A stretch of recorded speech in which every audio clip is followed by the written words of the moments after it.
Welcome to another episode of Wisdom to Freedom, the channel that delves deep into the mysteries of existence and consciousness. Today we embark on a profound exploration of the concept that challenges our very sense of self, the notion of, I don't exist. Join me as we draw from the wisdom of both Eastern and Western philosophies and spiritual traditions to unravel the illusions of the self. The Eastern traditions teach us that the self, or ego, is an illusion, a construct that creates a separation between ourselves and the world around us.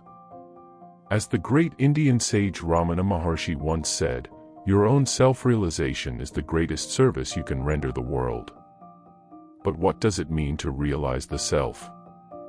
In Eastern traditions, particularly in philosophies like Hinduism, Buddhism, and Taoism, the concept of the self or ego is often seen as illusory or a construct that creates a sense of separation between ourselves and the external world. According to these traditions, the ego is a product of our thoughts, desires, and attachments, and it gives rise to a distorted perception of reality. Realizing the self, in this context, refers to a deep understanding and direct experience of our true nature, beyond the egoic mind and its illusions. It is a state of self-transcendence where one goes beyond the limited identification with the individual self and recognizes the interconnectedness and unity of all things. To realize the self means to awaken to a higher level of consciousness that is free from the constant fluctuations of thoughts, emotions, and desires. It involves recognizing that the ego is not the true essence of who we are, but rather a temporary and ever-changing aspect of our existence. This realization is often described as a profound shift in perception or a direct experience of one's true nature. It is often associated with a sense of expanded awareness, inner peace, and a deep sense of interconnectedness with all of existence. It is the recognition that our individual self is not separate from the world, but rather an integral part of a larger whole. According to the quote by Ramana Maharshi, when we realize our true self, we are not only benefiting ourselves but also serving the world.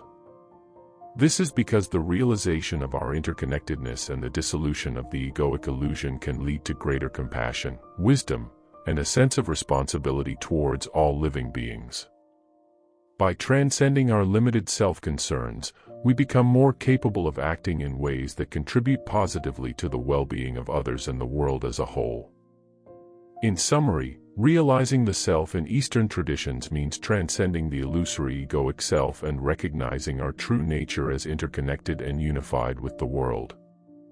It involves a shift in perception, leading to a deeper sense of awareness, inner peace, and the ability to serve others with compassion and wisdom.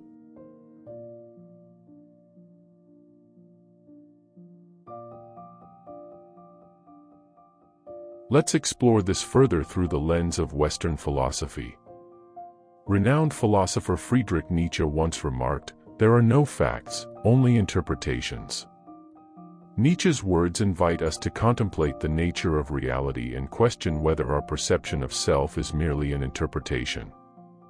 Yes, there are several Western philosophies that have explored the concept of the illusion of self or have raised questions about the nature of self.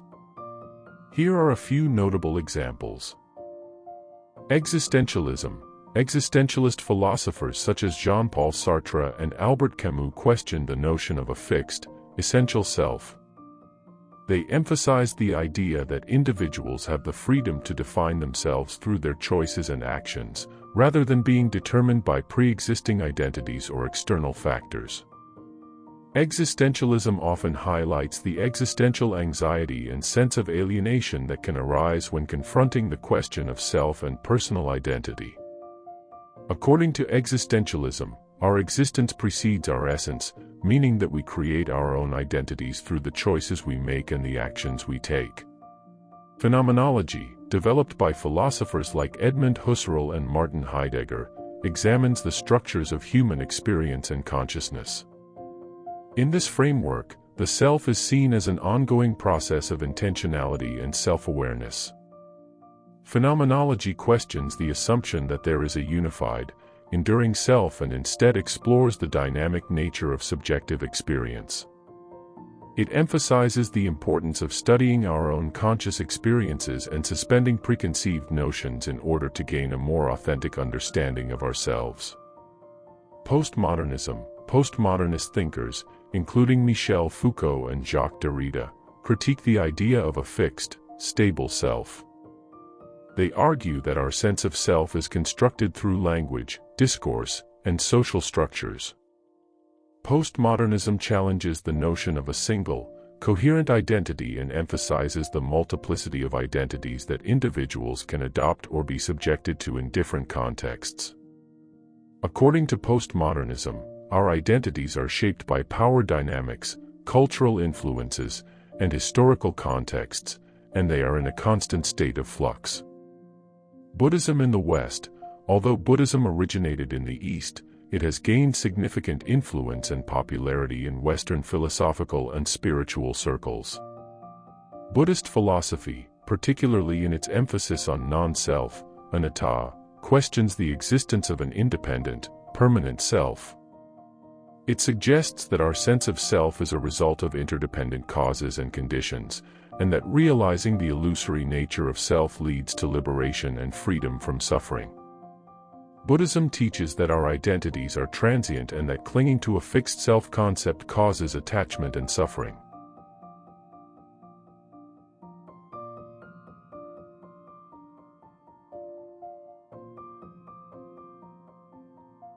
These philosophies offer diverse perspectives on the nature of self and personal identity. They challenge the conventional understanding of a fixed, enduring self and invite us to question the assumptions and constructs that shape our sense of identity. By exploring these philosophies, we can gain a broader understanding of the complexities of selfhood and open ourselves to the possibility of transcending limiting self-definitions. In the next episode, we will explore how we can transcend the illusion of self and touch the profound truth of our interconnectedness. If you enjoyed today's episode, please subscribe to Wisdom to Freedom and leave us a review. Stay tuned for more thought-provoking discussions on consciousness, spirituality, and the mysteries of existence.